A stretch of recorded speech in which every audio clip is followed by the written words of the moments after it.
तो उसके बाद जो चीन को सपोर्ट करना चाहिए, राष्ट्रपति जी का समय बदला के फिर छुट्टी करवा दिया। जो एनडीए के साथी स्वागत करना चाहते हैं वो आगे आ सकते हैं, और बाकी भी जो फिर पार्टी के वरिष्ठ नेता भी स्वागत करना चाहते हैं वो आगे आ सकते हैं। एनडीए के वरिष्ठ नेता राष्ट्रपति भवन की ओर भी इसके बाद जाएंगे। तो एनडीए के साथी तमिलनाडु देवनाथ, हाँ जाओ जाओ।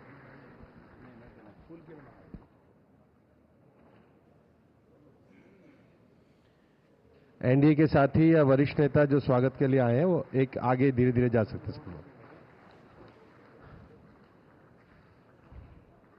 तो एनडीए संसदीय दल की बैठक में ऐतिहासिक निर्णय, यह ऐतिहासिक बैठक है और प्रधानमंत्री के तौर पर चुना गया है। एनडीए संसदीय दल का नेता चुना गया है प्रधानमंत्री नरेंद्र मोदी को। तो एक बार फिर से तीसरी बार लगातार देश की बागडोर संभालने जा रहे हैं नरेंद्र मोदी, और ये ऐतिहासिक पल है जब सभी दलों ने सर्वसम्मति से, एनडीए से जुड़े सभी घटक दलों ने सर्वसम्मति से नरेंद्र मोदी को अपना नेता चुना है।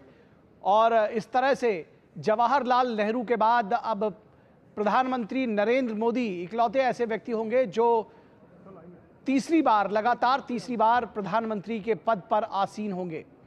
हमारे संवाददाता शैलेंद्र मिश्रा इस पूरी खबर पर बातचीत करने के लिए हमारे साथ मौजूद हैं। शैलेंद्र, कितना बड़ा ऐतिहासिक पल है और किस तरह से देखते हैं इस एनडीए की बैठक को? तमाम जो आशंकाएं थी वो खारिज हुई हैं, तमाम जो संभावनाएं इंडी गठबंधन के लोग तलाश रहे थे उनको धता बताया है आज न सिर्फ एनडीए गठबंधन के तमाम नेताओं ने बल्कि प्रधानमंत्री ने स्वयं।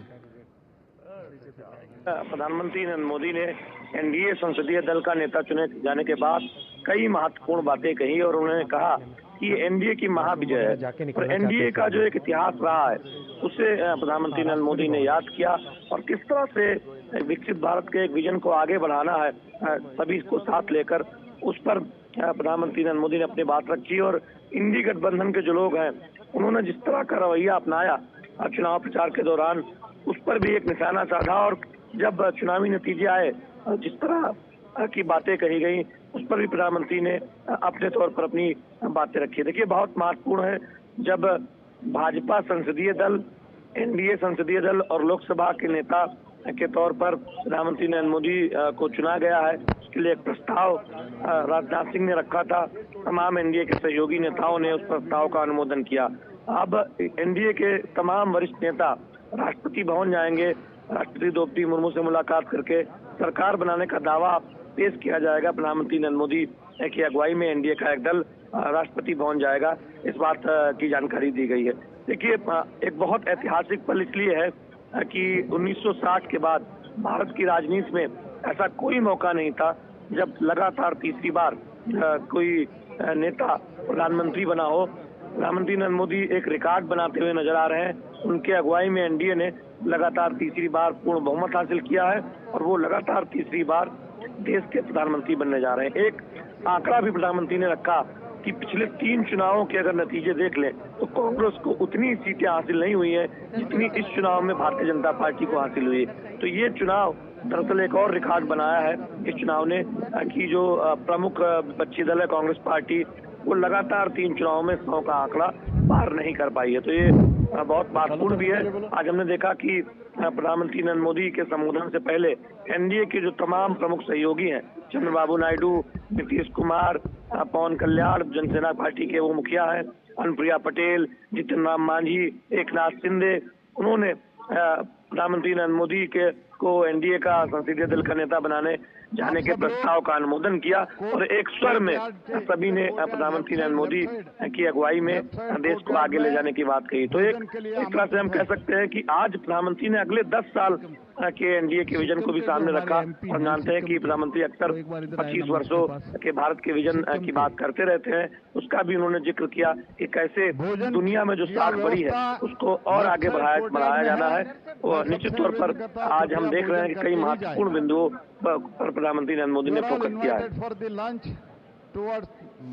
जी, निश्चित तौर पर courtyard, in courtyard. और ये जो तस्वीरें हैं ये भी बेहद महत्वपूर्ण है, जो इस वक्त हमारे दर्शक अपने टीवी स्क्रीन्स पर देख पा रहे हैं।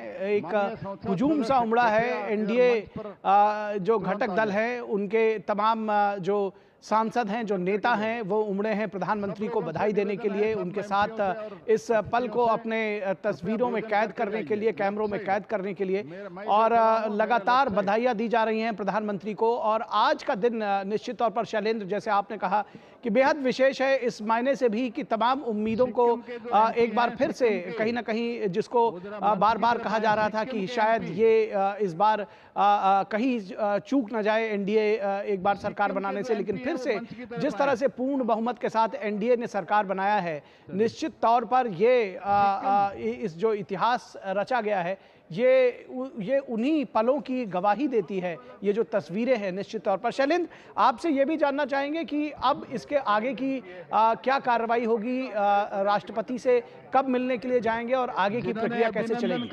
देखिए, एनडीए के नेतागण, प्रमुख नेतागण अब से थोड़ी देर बाद प्रधानमंत्री नरेंद्र मोदी की अगुवाई में राष्ट्रपति भवन जाएंगे दावा पेश करने के लिए। इस बात की औपचारिक जानकारी इस समारोह के खत्म होने के बाद दी गई है। तो अब से थोड़ी ही देर बाद हम देखेंगे कि राष्ट्रपति भवन एनडीए का प्रतिनिधिमंडल पहुंचेगा, जहां औपचारिक तौर पर प्रधानमंत्री नरेंद्र मोदी सरकार बनाने का दावा पेश करेंगे। तो बहुत महत्वपूर्ण है। हम जानते हैं कि एक तारीख सामने आ रही है, 9 तारीख को शाम को 6 बजे राष्ट्रपति भवन प्रांगण में शपथ ग्रहण समारोह हो सकता है। तो प्रधानमंत्री ने आज अपने संबोधन में ये भी कहा कि लोग इस बात का ध्यान रखें कि इधर उधर से सांसदों को ये कहा कि एक ब्रेकिंग न्यूज से देश नहीं चलता है, और सांसद इस बात का ध्यान रखें कि कोई फोन करेगा उसे वेरीफाई करें। तो एक तरह से सांसदों को भी प्रधानमंत्री नरेंद्र मोदी ने सीख दी। तो ये बहुत महत्वपूर्ण। हम जानते हैं कि अब एक जो सरकार गठन की प्रक्रिया है उसमें नेता चुने जाने की प्रक्रिया पूरी हो गई है।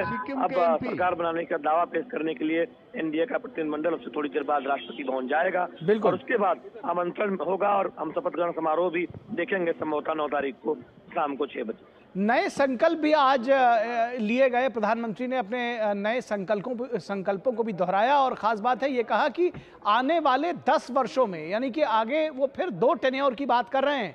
शैलेंद्र, इस बात को समझने की जरूरत है कि उन्होंने कहा कि आने वाले 10 वर्षों में गरीब कल्याण से लेकर के सुशासन और गुड गवर्नेंस के लिए जो पंक्ति में खड़े आखिरी आदमी तक योजनाओं का लाभ पहुंचे, और उसके लिए काम करती रहेगी सरकार। निश्चित तौर पर तमाम जो योजनाओं पर मोदी सरकार 10 सालों में आगे बढ़ी है, मुद्रा योजना हो या फिर महिलाओं को एम्पावर बनाने से जुड़ी जो योजनाएं हैं, उसका प्रधानमंत्री नरेंद्र मोदी ने जिक्र भी किया। यानी संकेत बहुत स्पष्ट है कि एक तरफ ग्लोबल स्तर पर भारत बड़ा पावर बने, उसको लेकर जो सफल विदेश नीति है उसको आगे बढ़ाने का काम होगा।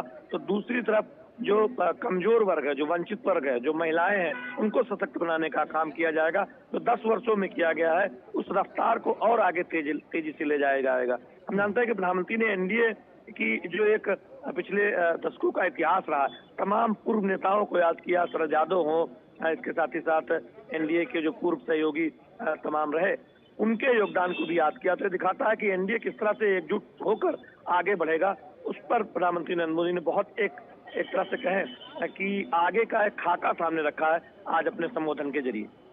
जी, निश्चित तौर पर जैसा कि मैंने कहा कि कुछ नए संकल्प भी लिए शैलेंद्र, उसके बारे में भी बताएं, क्योंकि आने वाले जो 5 वर्ष हैं कम से कम अगली जो सरकार है, और प्रधानमंत्री ने जो 10 वर्षों की बात कही, उसका रोड मैप भी साफ संकेत दिए। प्रधानमंत्री ने साफ तौर पर कहा कि 24/7 वो हर दिन, हर समय, हर पल देश के लोगों के लिए उपलब्ध है। निश्चित तौर पर देखिए, प्रधानमंत्री नरेंद्र मोदी जाने जाते हैं बिना रुके थके काम करने के लिए। एक भी दिन उन्होंने छुट्टी नहीं ली है, और जिस ऊर्जा से वो काम करते हैं, हमने चुनाव प्रचार के दौरान देखा कि 200 से ज्यादा चुनावी जनसभाओं को उन्होंने संबोधित किया, और लगातार उसके बाद वो समीक्षा करते रहे, सरकारी कामकाज भी निपटाते रहे। तो प्रधानमंत्री नरेंद्र मोदी का जो एक हम देखते हैं कि तमाम मामलों में वो बहुत ही कार्यशील होकर फैसले लेते हैं, और लगातार देश कैसे आगे बढ़े, देश के वंचित तबकों को कैसे सहारा मिले, उसके लिए अलग अलग योजनाओं पर काम करते रहते हैं, और उसकी एक पूरी श्रृंखला है।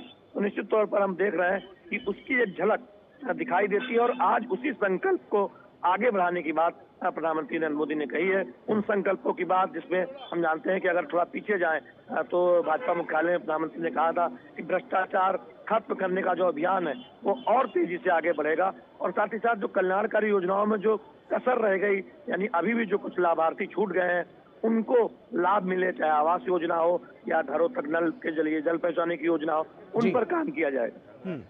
निश्चित तौर पर हमारे साथ में हमारे संवाददाता, हमारे सहयोगी राजेश राज भी जुड़े हुए हैं। शैलेंद्र, आप हमारे साथ बने रहे। राजेश, जिस तरह से प्रधानमंत्री नरेंद्र मोदी ने और जो दूसरे सहयोगी दल थे उनमें से भी कुछ लोगों ने सीधे हमला बोला इंडी गठबंधन के ऊपर और साफ तौर पर कहा कि रिजल्ट्स आने के बाद ऐसा लग रहा था जैसे जीत एनडीए की नहीं इंडी गठबंधन की हुई हो। उन्होंने साफ तौर पर कहा कि पिछले तीन बार के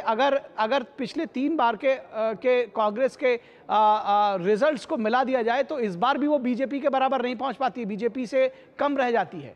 तो आपने देखा कि किस तरह से बात कर रहे हैं प्रधानमंत्री, किस तरह से जो एनडीए के दल हैं वो एकजुट हैं और सीधे सीधे कहीं ना कहीं जो आक्रामक रणनीति थी वो भी नजर आई। हमारे साथ शैलेंद्र जुड़े हुए हैं। शैलेंद्र, यही सवाल आपके लिए है।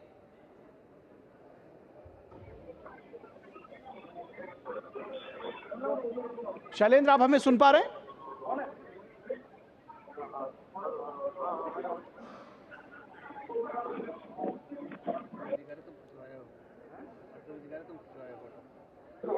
फिलहाल हमारे साथ खास मेहमान राम कृपाल सिंह, वरिष्ठ पत्रकार, वो भी हमारे साथ जुड़े हुए हैं। राम कृपाल जी, किस तरह से देखते हैं इस अवसर को, कितना ऐतिहासिक, कैसे आकलन करेंगे इन क्षणों का?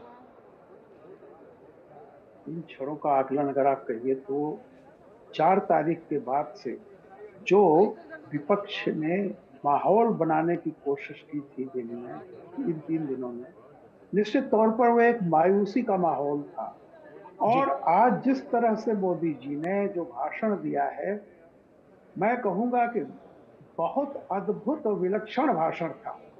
एक नेता, इसी को कहते हैं नेता, जिसको 14 में जिस ऊर्जा के साथ वो बात कर रहे थे, 19 में जिस ऊर्जा के साथ बात कर रहे थे, आज उससे भी ज्यादा ऊर्जा और विश्वास के साथ वो खड़े हैं और अगले 10 साल की बात वो कर रहे हैं। वैसे तो 2047 की बात की, और मैं आज के इस अवसर पर चंद्रबाबू नायडू ने जो भाषण दिया, मैं उसकी भी भूर प्रशंसा करता हूं। और वो कहीं ना कहीं, चाहे नीतीश जी हों, जिन लोगों ने भी कहा, उन लोगों ने माना कि भारत 10 सालों में बहुत बदला है, और चंद्रबाबू नायडू भी विकास के पर्याय माने जाते हैं। उन्होंने अपने मुख्यमंत्री काल में जिस तरह से नई वहां आईटी को जितना बढ़ाया, सारी चीजें की, आज लगा जो विपक्ष के कुछ लोग जो कहीं विघ्न संतोषी होते हैं, उनको लगा होगा कहीं आज जिस तरह से नेताओं ने मोदी के कार्यक्रमों, नीतियों की भूर प्रशंसा की और लंबे समय तक साथ चलने का जिस तरह से किया, तो मुझे लगता है कि आज विपक्ष फिर हताश हो गया होगा। और उन्होंने एक बहुत बढ़िया बात जो कही, उन्होंने, और मैं खुद कहता हूं कि जो पार्टी 3 चुनाव के बावजूद 3 अंक में नहीं पहुंच पाई, वो पार्टी प्रधानमंत्री, उसका नेता प्रधानमंत्री बनने का ख्वाब इस बार देख रहा था कि शायद कहीं से कुछ हो जाए। और ठीक मोदी जी ने कहा कि 3 चुनाव में जितनी सीटें आपको मिली हैं, हमें इस बार जितनी सीट मिली है, आप तीनों को जोड़ लीजिए, तब भी उतनी नहीं होती हैं। तो खैर ये बातें छोड़िए, मैं केवल आशावाद की बातें करता हूं। बहुत साथ था विकास की, जो रफ्तार मोदी ने पकड़ी थी, जिस रास्ते पर गए थे, उस रास्ते पर जिंदा कर रहे थे आकर के। आज उसे लोकतंत्र के तहत जब रिजल्ट